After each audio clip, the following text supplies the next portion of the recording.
ஒடுக்கப்பட்ட மக்களுடைய விடுதலைக்காக போராடிய தாத்தா இளைய பெருமாள் அவர்களுக்கும் தேசிய இனத்தினுடைய விடுதலைக்காகவும் அதிலே தமிழ் தேசிய இனத்தின் விடுதலைக்காகவும் போராடிய தாத்தா கலிய பெருமாள் அவர்களுக்கும் இந்தியா முழுக்க பிற்படுத்தப்பட்ட மிகவும் பிற்படுத்தப்பட்ட ஒடுக்கப்பட்ட மக்களுடைய இடஒதுக்கீட்டுக்காக நாடெங்கிலும் அலைந்து இன்றைக்கு நாம் தாசில்தாராக விஏஓவாக பேராசிரியராக பல்வேறு பணிகளில் இருப்பதற்கு காரணமாக அமைந்திருக்கிற நம்முடைய உண்மையான சமூக நீதி போராளி தாத்தா ஆணைமுத்து அவர்களுக்கும் நூற்றாண்டு விழாவை ஏற்பாடு செய்து நடத்துகிற அண்ணன் உள்ளிட்ட அனைவருக்கும் என்னுடைய அன்பு வணக்கம்.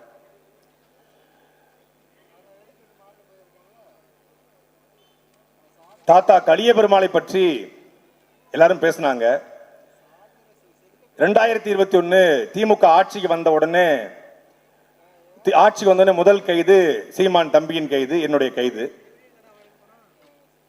கைது பண்ணி திருச்சி சிறையில் வச்சிருக்காங்க. அப்ப சிறை அதிகாரி அவர் நிறைய தலைவரை பற்றி தெரிந்தவர், சீமானுடைய பேச்சுக்களை கேட்கக்கூடியவர். அது லாக்டவுன் காலகட்டம் நெருக்கடியா இருக்கும், ஆனாலும் கம்பிக்கு உள்ள நான் இருப்பேன், கம்பிக்கு வெளியே என்கிட்ட பேசிட்டே இருப்பாரு. அப்போ சிறையில பீடி அனுமதி, ஏன்னா சிறை கைதிகளை வேலை வாங்குவதற்கு சிறைக்குள்ள மென்டல் ஸ்ட்ரெஸ் வந்துடக்கூடாதுங்கிறதுக்காக போதைப் பொருள் தடை செய்யப்பட்டிருந்தாலும் பீடிக்கு மட்டும் சிறை அனுமதி கொடுப்பாங்க. ஒரு கட்டு பீடி சிறையில் 250 ரூபா, வெளியே 12 ரூபா, அங்க 250 ரூபா. அப்ப நான் கேட்டேன், ஐயா பீடி கொடுத்துறீங்க சரி, ஏன் தீப்பெட்டி கொடுக்க மாட்டீங்க? என்ன பண்ணுவாங்கன்னா பீடி கொடுத்துருவாங்க, வாரத்தில் வெள்ளிக்கிழமை பீடி கொடுத்துருவாங்க, 3 கட்டு 5 கட்டுன்னு. ஆனா தீப்பெட்டி கிடையாது. பீடியை கொடுத்தா தீப்பெட்டி இல்லாம எப்படியா பத்த வைக்கிறது? நான் அடிக்க மாட்டேன், பத்த அடிப்பான்ல. கேட்டேன், அங்க பார்த்தா காலையில கிச்சன் திறந்துருவாங்க, 6 மணிக்கு கிச்சன் திறப்பாங்க, 6 மணிக்கு கதவும் திறக்கப்படும், அதை சமையல் கூடும். அங்க போயிட்டு அந்த ஆல்டின்னு இருப்பான், அவன் பேர் ஆடல்லி, ஆல்டின்னு கூப்பிடுவாங்க ஜெயில. ஆல்டி என்ன பண்ணுவான், நம்ம பிளாக் ஆல்டி நேரா ஓடி வேகமா போவான். போய் ஒரு கரித்துண்டு கங்கு அதை ஒரு இவனே நைட்டு பெட்ஷீட்டை முழுக்க கிழிப்பானுங்க, அந்த பெட்ஷீட்டை கயிறா திரிப்பானுங்க. அந்த பெட்ஷீட் கயிறா திரிக்கிறதுக்கு எப்படிங்கிறது அப்புறம் சொல்றேன். பெட்ஷீட்டை கயிறா திரிப்பானுங்க, கயிறா திரிச்சு அதை கங்குல பத்த வச்சு கொண்டு முக்குல போட்டுருவானுங்க.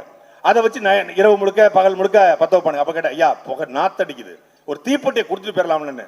நாங்களா கொடுக்க மாட்டோம்னு சொல்றோம், உங்க ஆளு பண்ணி விட்ட வேலை தான் இந்த வேலைன்னாரு. எங்க ஆளா? எந்த ஆளு அப்படின்னு. அதான் உங்க தாத்தா கலிய பெருமாள் பண்ணி விட்ட வேலை தான் இந்த வேலை. என்னங்க அப்படின்னு அப்ப சொல்றாரு, சிறையில இருந்து தப்பிக்கிறோம்னு உங்க தாத்தா கலிய பெருமாளும் உங்களுடைய புரட்சி போராளி தமிழரசனும் முடிவு பண்ணிட்டாங்க.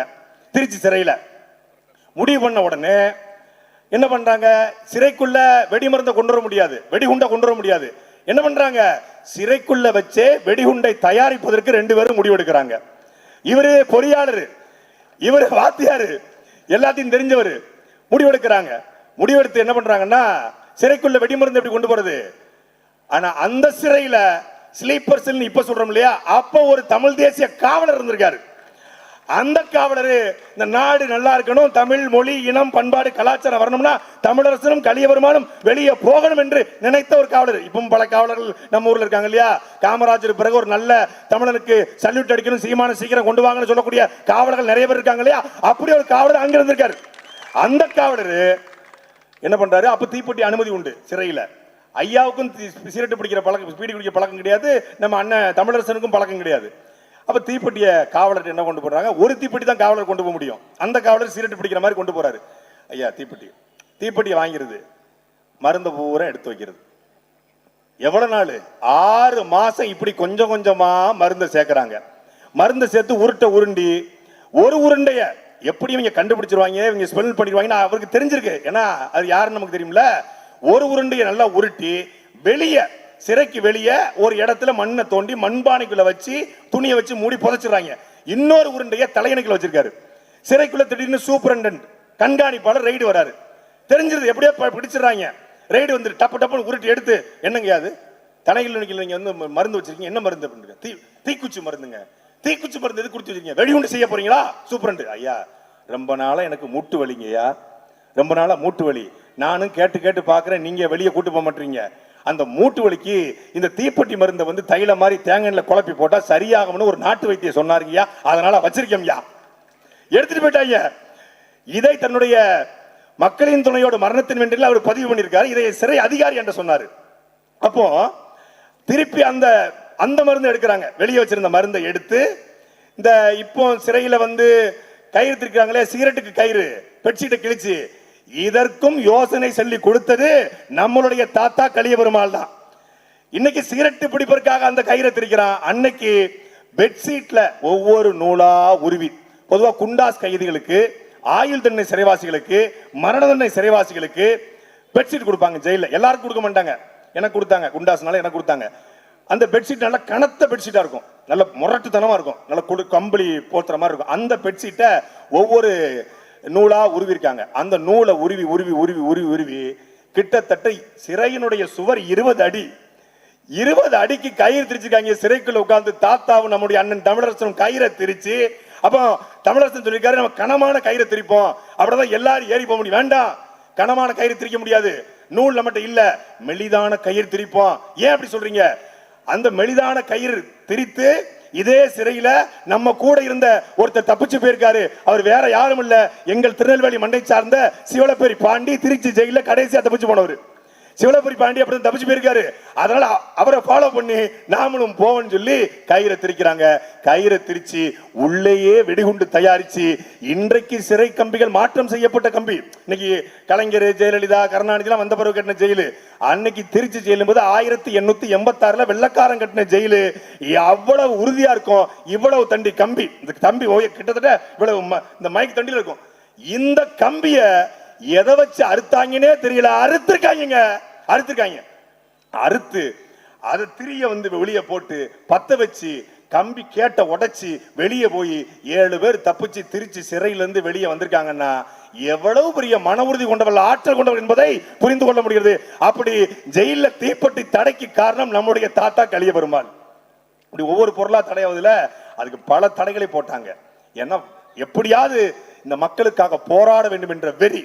இந்தியாவில் எத்தனையோ தலைவர்களை, புரட்சியாளர்களை, போராளிகளும் கேள்விப்பட்டிருக்கிறோம். புறக்கணிப்பாங்க. சிறையில் இருக்கும்போது சாப்பாட்டை புறக்கணித்த தலைவர்கள், சிறையில் இருக்கக்கூடிய வீட்டை நான் பார்க்க மாட்டேன்னு புறக்கணித்த தலைவர்கள், மனு பார்க்க மாட்டேன்னு புறக்கணித்த தலைவர்கள், வழக்கறிஞரை பார்க்க மாட்டேன்னு புறக்கணித்த தலைவர்கள், இப்படி பல புறக்கணிப்புகளை நிகழ்த்திய தலைவர்கள் நாம் கேள்விப்பட்டிருக்கிறோம். இந்தியாவில் இல்ல, உலகத்திலேயே மரண தண்டனை விதித்து நீதிமன்றத்தை புறக்கணித்த ஒரே தலைவர் நம்முடைய தாத்தா கலியபெருமாள் மட்டும்தான். நமக்கு நீதிமன்றம் தான் உள்ள வச்சிருக்கு, வெளியே வந்துதான் ஆகணும். நீதிமன்றத்தின் மீது எனக்கு மதிப்பு இல்லை. நீதிமன்றம் என்பது மக்களுக்கானதல்ல.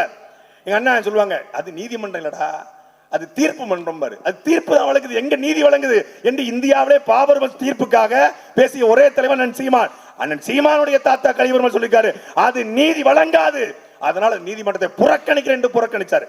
அப்புறம் தொடர்ச்சியாக நம் குறும்படத்திலே ஆவணப்படத்தை வந்தது போல பத்திரிகையாளர்கள், மக்கள் தன்னெழுச்சியாக போராடி பெரும் கவனத்தை ஈர்த்து அவர் சிறையை உடைத்துக் கொண்டு வெளியே வருகிறார். இன்றைக்கு அண்ணன் சீமானுக்கு 36,50,000 வாக்குகள் விழுந்திருக்கிறது. 8.2 விழுக்காடு வாக்குகள் விழுந்திருக்கிறது. நாம் ஒவ்வொருத்தரும் தமிழ் தேசிய பிள்ளைகளாக மாறி இருக்கிறோம் என்றால் அந்த விதை தாத்தா கலியபெருமாள் போட்டது. அந்த விதை தாத்தா கலியபெருமாள் போட்டது. அது யாரும் மறக்க முடியாது, யாரும் மறுக்க முடியாது. அப்படித்தான் அவர்கள் புறக்கணிக்கப்பட்டார்கள். அப்படித்தான் தாத்தா ஆணைமுத்து புறக்கணிக்கப்பட்டார். இன்னைக்கு வன்கொடுமை என்கிற ஒரு வன்கொடுமை தடுப்பு சட்டம் சட்டம் இருக்கிறது. இந்தியாவிலேயே உண்மையிலே வன்கொடுமை தடுப்பு சட்டம் போல சிறந்த சட்டம் இல்லை. என்னால் ஒரு அடக்குமுறைக்குள்ள ஆளான ஒரு நாடு இது. தொடர்ச்சியான தீண்டாமைக்கு பார்க்கப்படுகிற நாடு இது. இந்த நாட்டில் வன்கொடுமை தடுப்பு சட்டம் உருவாகி ஒடுக்கப்பட்ட பட்டியல் சமூக மக்களுக்கு ஒரு பாதுகாப்பை வழங்கியிருக்கிறது. தமிழ்நாட்டில் மட்டுமல்ல, உத்தரப்பிரதேசத்தில் ஒரு ஷெட்யூல் காஸ்டை சார்ந்த ஒரு ஷெட்யூல் ட்ரைப்ஸ் பாதிக்கப்படுகிறான், ஒரு உயர் சாதி இந்துவால் பாதிக்கப்படுறான் என்றால் அவன் அந்த எஸ்சி எஸ்டி என்கிற பிசிஆர் சட்டத்தின் மூலமாக பாதுகாப்பை அடைகிறான்.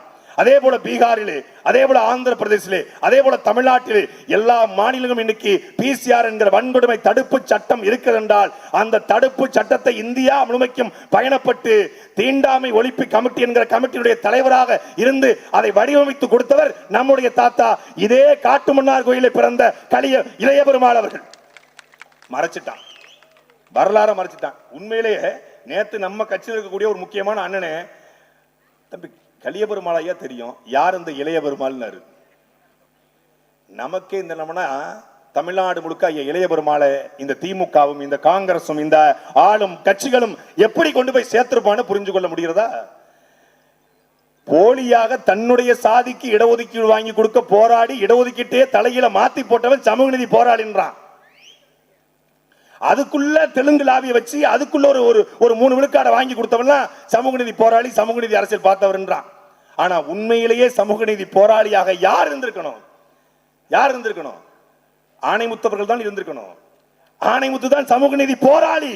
இன்னைக்கு ஒரு தேவர் சமூகத்திலே ஒருத்தர் IPS ஆக முடிகிறது, IAS ஆக முடிகிறது. ஒரு பிரமலை கல்லூர் சமூகத்திலே ஒரு தாசில்தார் வருகிறார். ஒரு பிரமலை கல்லூர் சமூகத்திலே ஒரு வட்டாட்சியர், கோட்டாட்சியர் வருகிறார். ஒரு பிரமலை சமூகத்திலே ஒரு பேராசிரியர் வருகிறார். ஒரு வன்னியரிலே, ஒரு பண்டாரத்திலே, ஒரு நாடாரிலே, ஒரு முதலியாரிலே, ஒரு செட்டியாரிலே வருகிறார் என்றால் அது நம் தாத்தா ஆணைமுத்து போட்ட பிச்சை, அவருடைய உழைப்பு. வேற எவனுக்கும் அந்த கிரெடிட் போக முடியாது. ஆணைமுத்து மட்டும்தான் நாடு முழுக்க அலைஞ்சு ஓபிசி இடஒதுக்கீட்டை உருவாக்கி கொடுத்தவர், மண்டல் கமிஷன் உருவாக காரணமாக இருந்தவர் நம் தாத்தா ஆணைமுத்து. மறைச்சிட்டான். ஏன்? தமிழர். இதே மணிஷியா இருந்திருந்தா, மணவாடா இருந்திருந்தா கொண்டாடி தீர்த்திருப்பான். நாடு முழுக்க சமூக நீதி போராளின்னு வானத்துக்கு சிறை வச்சிருப்பான். இதே நம் தாத்தா இளைய பெருமாள் மணிஷியா இருந்திருந்தா, மணவாடா இருந்திருந்தா சென்னை மெரினா கடற்கரை சிலை இருந்திருக்கும். இதே நம் தாத்தா கலிய பெருமாள் இன்னொரு சமூகத்தில் பிறந்து சேகர்பாபுக்கு சொந்தக்காரரா இருந்திருந்தா மெரினா பீச்ல சிலை இருந்திருக்கும். வைக்கிறான்ல சொந்தக்காரங்க பூரா பார்க்க திருச்சியில பார்த்தா திடீர்னு நம்ம ஊர்ல சொன்னாங்க திடீர் சாமிம்பாங்க. வேப்ப மரத்துல துணியை கட்டி விட்டுருவாங்கல்ல, அப்புறம் இந்த மயில் கல்ல துணியை கட்டி திடீர் சாமி. அது மாதிரி திடீர் பெரியார். என்ன நேத்தாண்ட அந்த வழியா போனேன், நைட்டு தாங்க வச்சாங்க. எல்லா இரவுகளும் அது பெரியார் சிலையாவே இருந்துருமா? ஒரு நாள் அது முத்துராமலிங்க தேவர் சிலையாக, ஒரு நாள் மூக்கியா தேவர் சிலையாக, ஒரு நாள் இளைய பெருமாள் கலிய பெருமாள் ஆணைமுத்து சிலையாக அந்த இடம் மாறாதா? மாத்துவோம். அதுக்கான வழித்தடத்தை எங்கள் தாத்தாக்கள் போட்டு கொடுத்துட்டு போயிருக்காங்க. அழித்தொழிப்பு போராட்டம். நாங்கள் ஆளை கொள்ள வருகிற அழித்தொழிப்பு போராட்டம் அல்ல. ஐயா பாரதி செல்வன் சொன்னது போல அந்த அழித்தொழிப்பு அல்ல, அரசியல் அழித்தொழிப்பு, உங்களுடைய கருத்தியல் அழித்தொழிப்பு, தத்துவ அழித்தொழிப்பு. திராவிட இந்த சித்தாந்தத்தை அழித்தொழித்து தமிழ் தேசிய கருத்தியலை பரப்புகிற ஒரு பெரும் கூட்டத்தை தாத்தா காட்டியிருக்கிறார். பேரன் சீமான் வழிநடத்த வந்திருக்கிறார். அவர் பின்னால் லட்சோ தமிழர்கள் திரண்டு விட்டோம். உண்மையிலேயே எங்களுக்கு ஆன்மாவின் மீதோ மறு பிறவியின் மீதோ பெரிய நம்பிக்கை கிடையாது.